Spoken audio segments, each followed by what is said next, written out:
Hello everyone, দেখো সকাল সকাল দারুণ একটা রেসিপি নিয়ে এলাম। কার কার পছন্দ এই মটন কষা।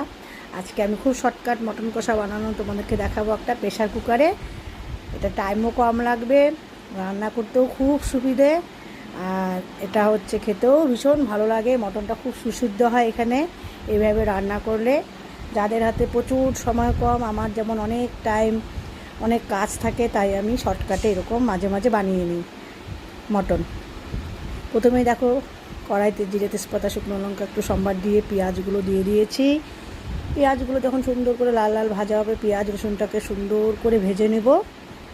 রসুন অনেকগুলো ছুলে নিয়েছি। মটন কষাতে সাধারণত একটু পেঁয়াজ রসুনটা একটু লাগে, চিকেনে অত একটু কম দিলেও হয়। একটু লঙ্কা বাটা দিয়ে দিলাম, একটু পেঁয়াজ বাটা আদা বাটাও দিয়ে দিলাম, আর কিছু দেবো না এখানে আমি। আর এটাকে সুন্দর করে কষিয়ে নেব অনেকক্ষণ, একদম লাল লাল করে ভাজা ভাজা করে নেব এই চিকেনটাকে। করে তারপরে একটু হলুদ দিয়ে দিব, একটু লবণ দিয়ে দিব, দিয়ে আর একটু সুন্দর করে এটাকে আমি ভেজে নেব মশলাটাকে।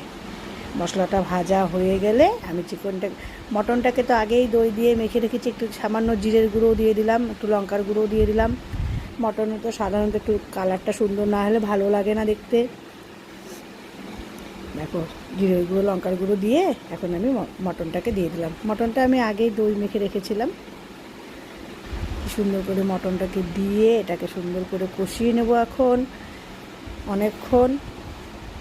সুন্দর করে কষিয়ে কষিয়ে করবো। দেখো কি সুন্দর হয়েছে আমার মটন কষাটা, কি জিভে জল এসে যাচ্ছে না বলো।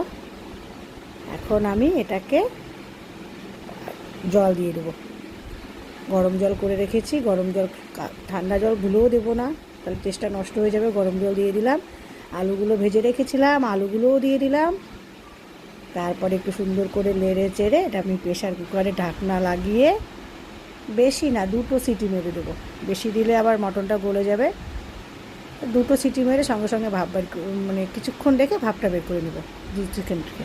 দেখো হয়ে গেছে, সিটি মারাও শেষ। দেখো মটন কষাটা কি দারুণ হয়েছে। একটু গরম মশলাও দিয়ে দিলাম। কার কার পছন্দ, কে কে খাবে, জলদি চলে এসো। ভালো লাগলে লাইক কমেন্ট শেয়ার করবে।